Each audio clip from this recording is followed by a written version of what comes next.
இவ்வளவு இன்னல்களை இதெல்லாம் தாங்கி விட்டு இன்னைக்கு தமிழகத்தின் மக்கள் சொல்றாங்க, ஏண்டா ஓட்டு கூட்டம் சனியனோ வந்து உட்கார்ந்தானோட அள்ளி அள்ளி தந்தார நமக்கு அந்த புண்ணியமான அநியாயமா தோக்கடிச்சிட்டோமே.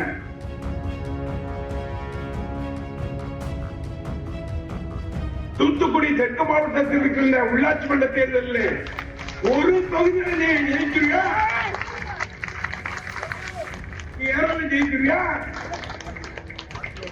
இல்ல ஆழ்வாத்திரி சேர்மன் நீ எடுத்துருவியா, உடம்புடி சேர்மன் நீ எடுப்பியா?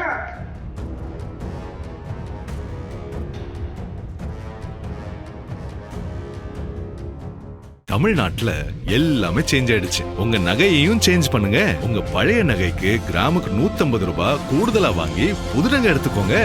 அதே கம்மி சேதாரம் தான் உங்க லலிதால மட்டும்தான். சிடாசிஸ் தமிழர் 4.0 அணிகளாய் திரள்வோம், அமைப்பாய் உயர்வோம். ஜூலை 24-25 ஹில்டன், சென்னை.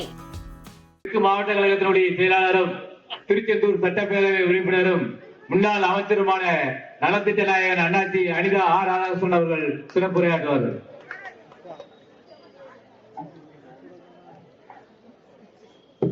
இன்றைக்கு இனிமையாக நடைபெறுகின்ற முத்தமிழறிஞர் தலைவர் கலைஞர் அவர்களின் 103வது பிறந்த விழா மாபெரும் பொதுக்கூட்டம் நலத்திட்ட வழங்குதல். இந்த கூட்டத்திற்கு தலைமையேற்றிருக்கின்ற ஆர்வை கிழக்கு ஒன்றியத்தினுடைய திராவிட முன்னேற்ற கழகத்தினுடைய செயலாளர் மரியாதைக்குரிய AP சதீஷ்குமார் அவர்களே, இந்த நிகழ்ச்சியை முன்னிலை வைக்கின்ற ஆர்வை மத்திய ஒன்றியத்தினுடைய செயலாளர் மரியாதைக்குரிய நவீன்குமார் அவர்களே, மாவட்ட இளைஞர்களுடைய அமைப்பாளர் மரியாதைக்குரிய பைமு ராமஜி அவர்களே, மாவட்ட விளையாட்டு மேம்பாட்டு அணியின் அமைப்பாளராக வருகின்றிருக்கின்ற மரியாதைக்குரிய இணைய சகோதரர் ஜனகர் அவர்களே, மரியாதைக்குரிய ஆற்றல் மிக்க திராவிட முன்னேற்ற கழகத்தினுடைய ஆர்வமுள்ள அண்ணன் சிற்பி எஸ் ஸ்ரீதர் அவர்களே, இந்த நிகழ்ச்சியில கலந்து கொண்டிருக்கின்ற ஒன்றிய பொருளாளர் மரியாதைக்குரிய பாதாளமுத்து அவர்களே, முன்னாள் மாவட்ட துணைச் செயலாளர், முன்னாள் மாவட்ட துணை செயலாளர் சாதாரண துணைச் செயலாளர் இல்ல, சகோதரி சோபியா அவர்களே, இந்த நிகழ்ச்சிக்கு வருகின்ற இந்த நிகழ்ச்சியிலே வரவேற்புரை வழங்கியிருக்கின்ற ஆத்தூர் பேரூர் கழகத்தின் செயலாளர் மரியாதைக்குரிய MP முருகானந்தன் அவர்களே, கழகத்தின் செய்தி தொடர்பு துணைத் தலைவர் மரியாதைக்குரிய அண்ணன் அழகுராஜ் அவர்களே, இந்த பொதுக்கூட்டத்தில் நான் பேசிட்டு தான் அண்ணன் பேசணும். ஆனாலும் அண்ணனுடைய பேச்சை பற்றி நிறைய பேருக்கு தெரியாது. இப்ப நான் பேசணும்னு எல்லாரும் போக ஆரம்பிச்சிட்டீங்கன்னா அவருடைய பேச்சு என்னன்னே தெரியாம போக வேண்டி இருக்கும்.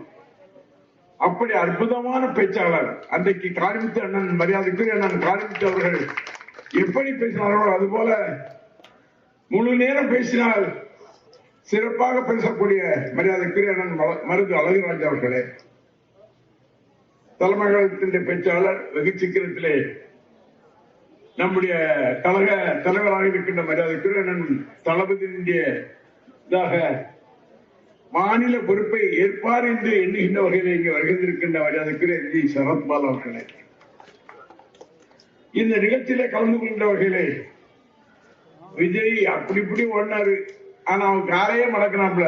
யாரு எல்லாரும் டிவியில பார்த்துருப்பீங்க காரை மடக்கும் போது.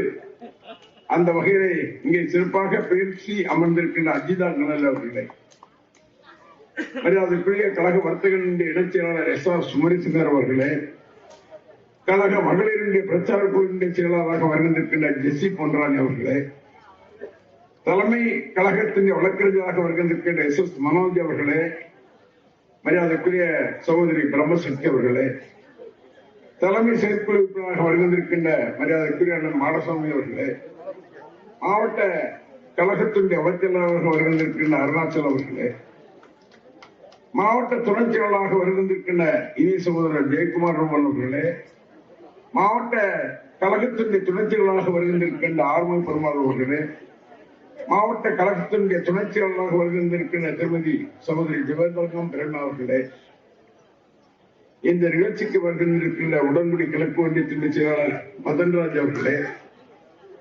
மரியாதைக்குரிய சகோதரர் KC முத்து முகமது அவர்களே, சுடலை அவர்களே மற்றும் பல்வேறு வகையிலே சமீன் ஜனங்களாக, முத்து வீர பெருமளாக, மா ராஜேஷாக, ராமஜியமாக வருகின்றிருக்கின்ற கழகத்தின் முன்னோடிகளே,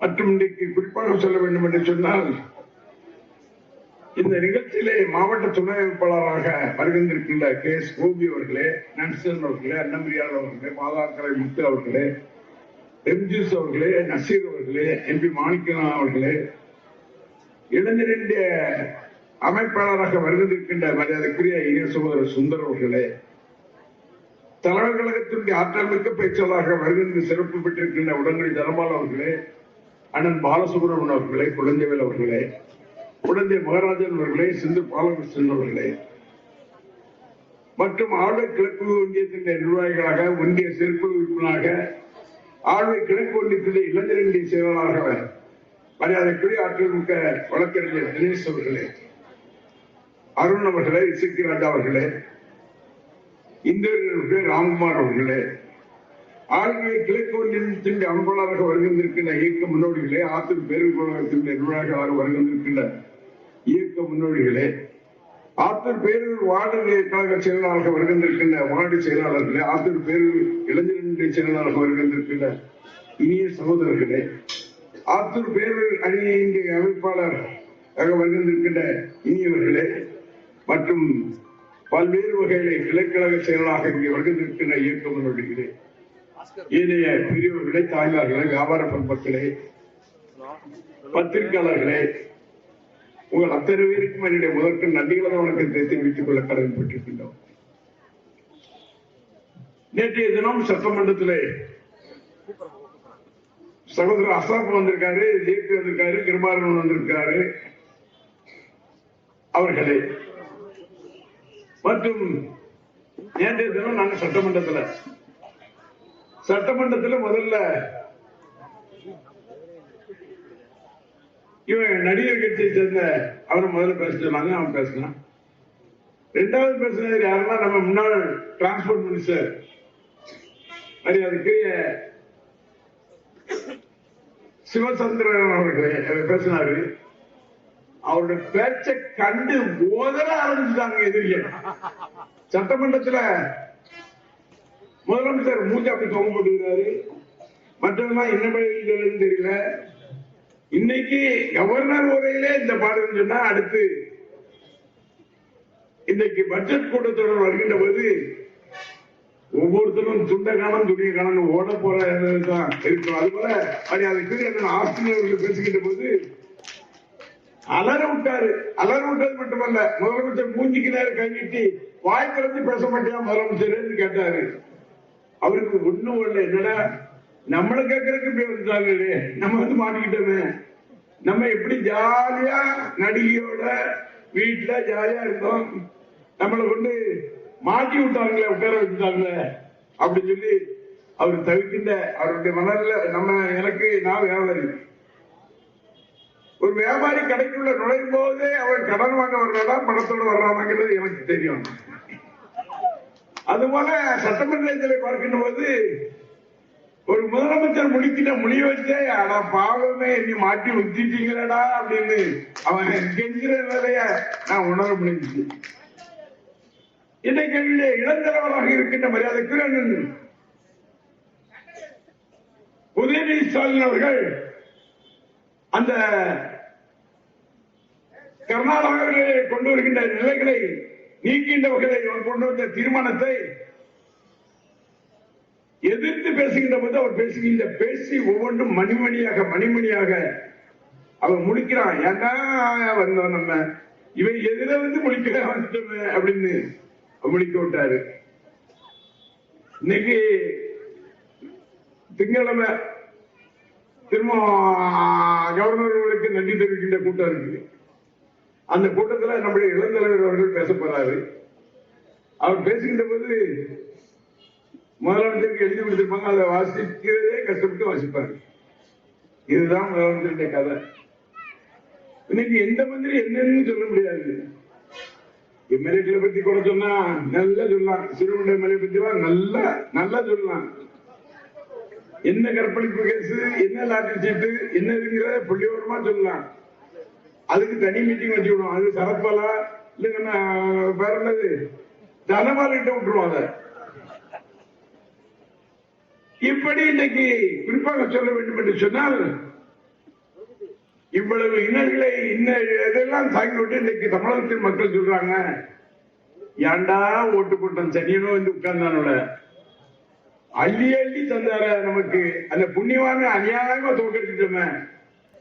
ஏன் பத்திரிகையாளர் கேட்கின்றவன் சொன்னேன், இன்னைக்கு முதலமைச்சர் அவர்கள் இந்த தொகுதியை தோற்கடித்தவர்கள் எதற்கும் தகுதி இல்லாதவர்களாக அவர்கள் இருக்கின்றார்கள் என்று சொன்ன உடனே கேட்டான், ஏன் எப்படி பொதுமக்களை நீங்க இப்படி தாக்கி பேசலாம் அப்படின்னு சொல்றாங்க. நான் சொன்னேன், பெருந்தலைவர் காமராஜர் அவர்கள் விருதுநகரில் தோற்கடிக்கப்பட்ட போது எங்க ஊருக்கு வர முடியாது. டேய் விருதுநகர் எதுக்கு தோற்கடிச்சிட்டு அதே மாதிரி கன்னியாகுமரியில அப்பச்சி தோற்கடிச்ச நீங்க இருக்கிறவர் தான் ஓட ஓட வரலாம். அதே உணர்வோடுதான் இன்னைக்கு எங்களுடைய தமிழகத்தின் முதலமைச்சராக இருந்த முதலமைச்சர் அவர்கள் ஒவ்வொரு தொகுதியில அக்கக்கா பார்த்து ஒவ்வொரு மக்களுக்கும் நன்மை செய்த முதலமைச்சரை இன்னைக்கு யார் எப்படின்னு பார்க்காம இன்னைக்கு ஓட்டு போட்டா நான் சொன்னேன், நன்றி சொல்லும்போது சொன்னேன்ல, என் பேரு ஜோசப் அனிதராதாகிருஷ்ணன் தான் எனக்கு ஓட்டு கொடுப்பேன். என் பேரு வெறும் அனிதராதாகிருஷ்ணன் இருக்கிறதுனால என்னடா அவன் முட்டி போட்டுதான் போனா, இதெல்லாம் பண்ணிட்டு போனா, அவனுக்கு ஓட்டு போடவா இங்க போடவா இப்படி நினைச்சாங்க. இப்படி தெரிஞ்சா நாங்க தலைகளோட முட்டி போட்டுருக்கோம். இதை பார்த்து ஓட்டு போட்டாங்க. எங்களுடைய மீனவ சகோதரர்கள் நினைக்கும்போது எனக்கு ரொம்ப வேதனை உண்டு. என்னுடைய தொகுதியில் இருக்கின்ற மீனவ சகோதரர்கள் நான் உயரா நேசிச்சேன். உயரா நேசிச்ச மட்டும் இல்ல, அவர்களுக்கு இன்னும் இருந்தால் அவர்களுடைய தோளோடு தோல் நின்று எங்களுடைய கழக தலைவர் என்ன என்னாரோ அதை செய்யணுங்கிறத நிலையை செய்தோம். ஆனா என்ன கவுத்து விட்டீங்களப்பா, கவுத்து விட்டீங்க. சரி தெரிஞ்சுங்க, தெரிஞ்சுட்டு அதுக்கப்புறம் என்ன நடக்குன்னு பார்த்துட்டு செய்யுங்க. பொன்னக்கால் சோபியா என் பக்கத்துல வர்றதுக்கே பயப்படுறா. அப்படி ஆகி போச்சு.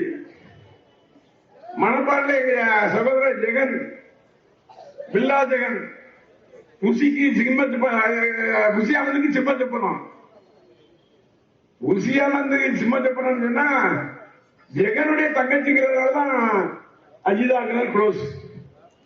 எப்படி காசு வாங்கிட்டு சீட்டு கொடுத்தாங்க. இந்த நிலையில இருக்கிற இந்த கட்சி, நீங்க திருநெல்வேலியில் சீட்டு கொடுத்தீங்க, அவன் எந்த கட்சியில இருந்தா? நாங்குநேரில் சீட்டு கொடுத்தீங்களா, எந்த கட்சியில இருந்தா? எந்த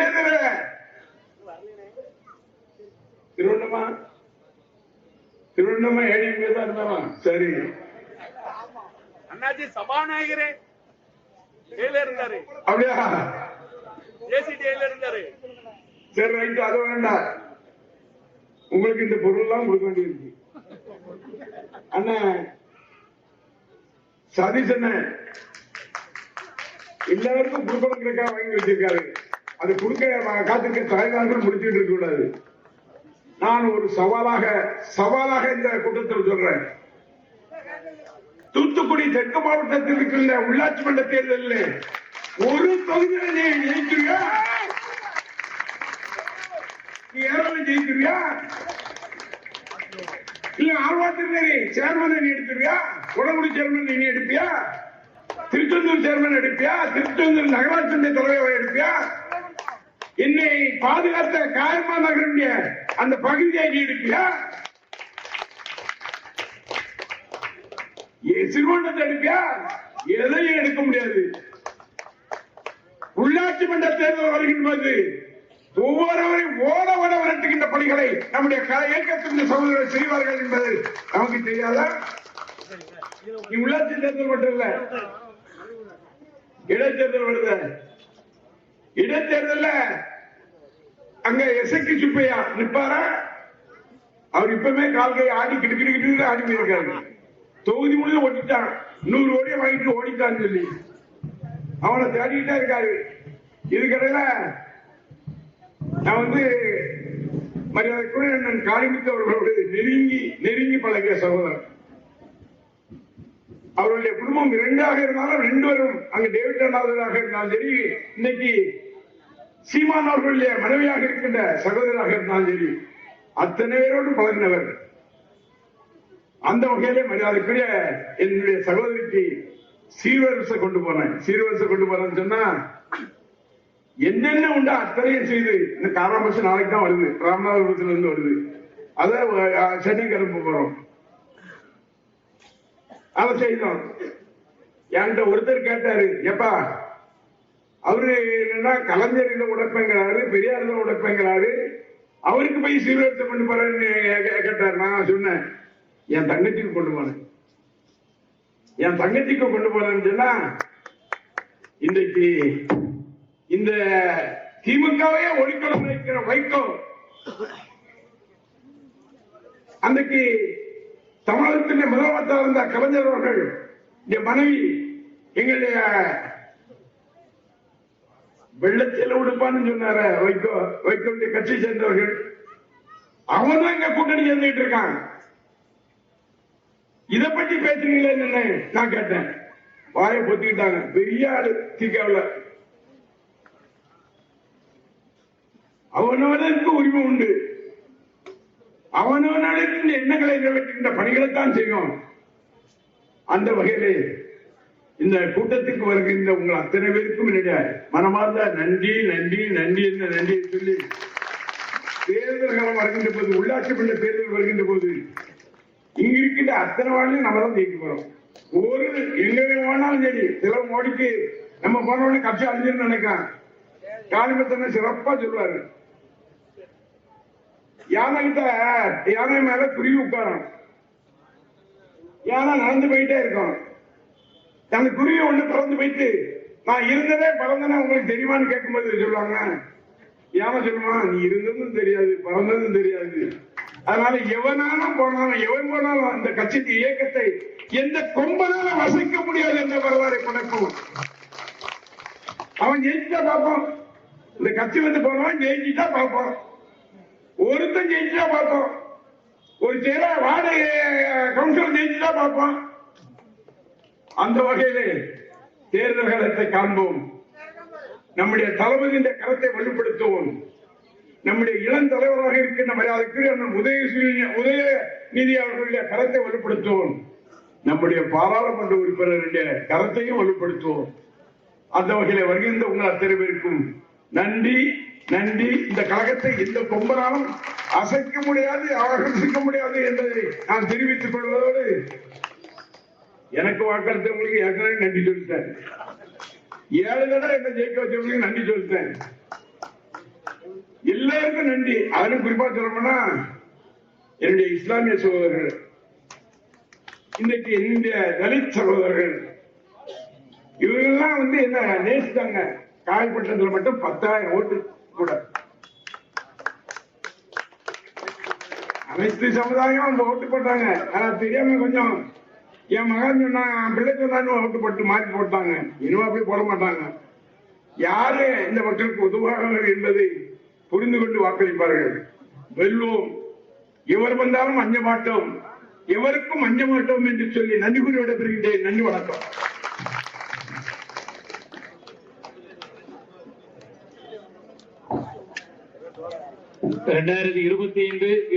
ஆண்டு அரசு பொதுத் தேர்வில் முதல் 10ஆம் வகுப்பில் முதல் 2 இடம் பெற்ற மாணவிகளுக்கு ஊக்கத்தொகையாக வி முத்துமாரி,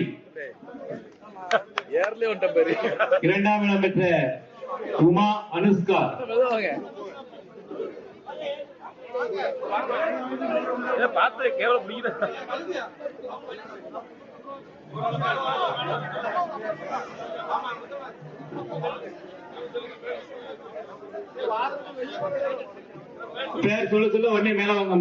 12ஆம் வகுப்பில் முதலிடம் பெற்ற செல்வராணி, 2ஆம் இடம் பெற்ற வைத்தீஸ்வரி,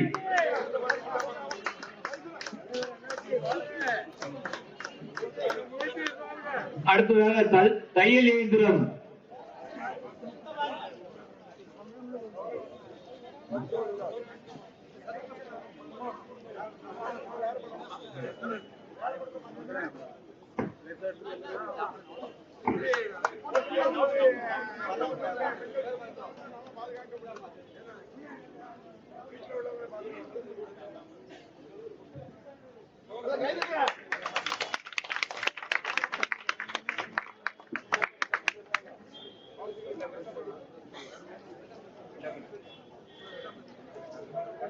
இரண்டாம் பரிசு பெற்ற உமா அனுஷ்கா.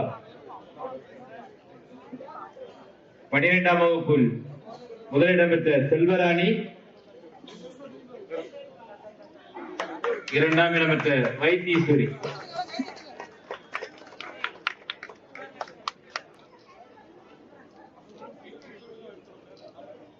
அடுத்ததாக தையல் இயந்திரம் பெறுவதற்காக முஸ்லிம் தெருவை சேர்ந்த ஜன்னத் பிரதர்ஸ் மேடைக்கு வருமாறு. 12ஆம் வகுப்பு முதல் மதிப்பெண் செல்வராணி.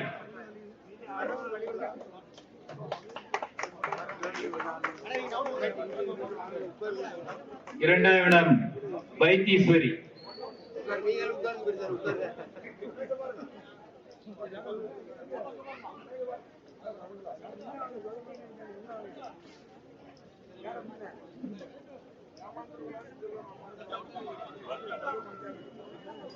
தமிழ்நாட்டுல எல்லாமே சேஞ்ச் ஆயிடுச்சு. உங்க நகையையும் சேஞ்ச் பண்ணுங்க. உங்க பழைய நகைக்கு கிராமுக்கு 150 ரூபாய் கூடுதலா வாங்கி புது நகை எடுத்துக்கோங்க. அதே கம்மி சேதாரம் தான் உங்க லலிதால மட்டும்தான். சிட்டாசிஸ் தமிழர் 4.0 அணிகளாய் திரள்வோம், அமைப்பாய் உயர்வோம். ஜூலை 24-25 ஹில்டன், சென்னை.